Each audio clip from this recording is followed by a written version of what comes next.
राम की शक्ति पूजा आधुनिक समय में हिंदी भाषा के महाकवि सूर्यकांत त्रिपाठी निराला की कालजयी कविता है।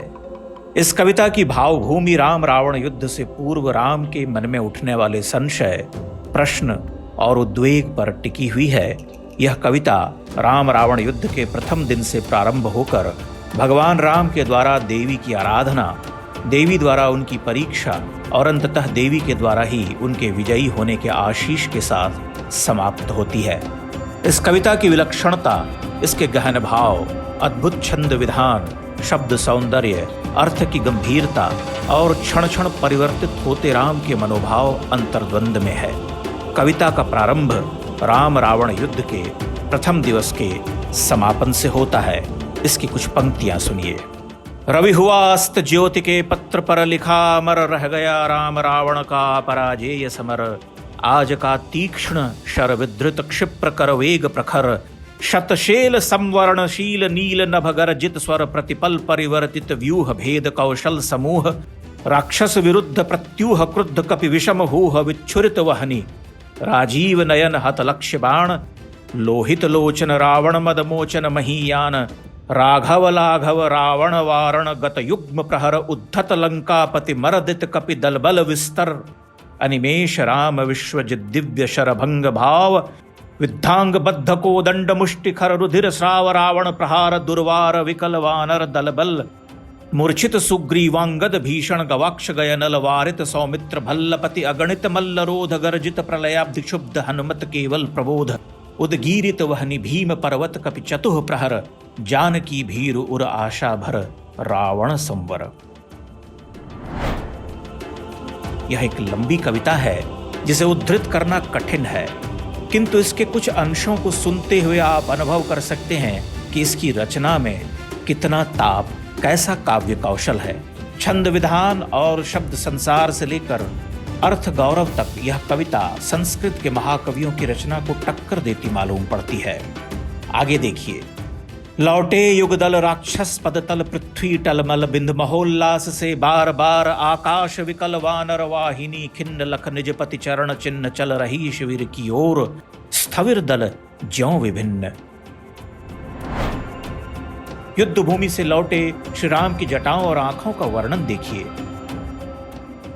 दृढ़ जटा मुकुट हो विपर्यस्त प्रतिलट से खुल, फैला पृष्ठ पर बाहुओं पर वक्ष पर विपुल। उतरा ज्यों दुर्गम पर्वत पर नैशांधकार, चमकती दूर ताराएं ज्यों हो कहीं पार।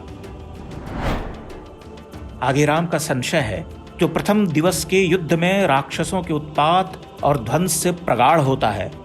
कवि कहते हैं, है अमानिशा उगलता गगन घन अंधकार। खो रहा दिशा का ज्ञान, स्तब्ध है पवनचार। अप्रतिहत गरज रहा पीछे अम्बुधि विशाल। भूधर ज्यों ध्यान मग्न केवल जलती मशाल। स्थिर राघवेंद्र को हिला रहा फिर संशय।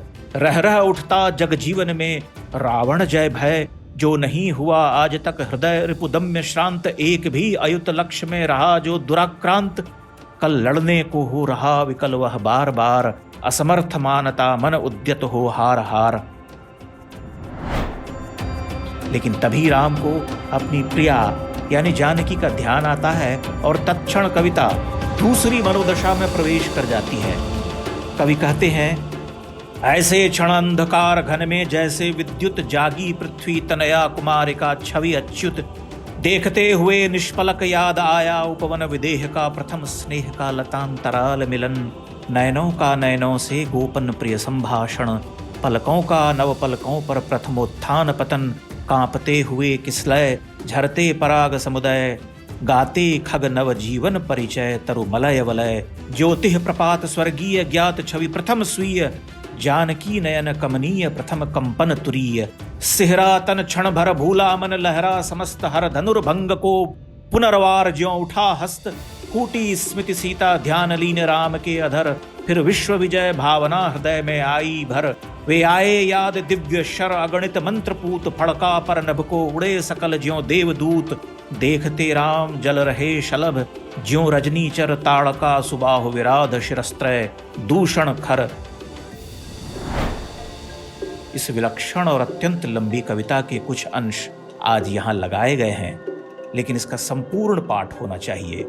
हिंदी और हिंदी से इतर दूसरी भारतीय भाषा के पाठकों को भी इस विलक्षण कविता का रसास्वादन करना ही चाहिए।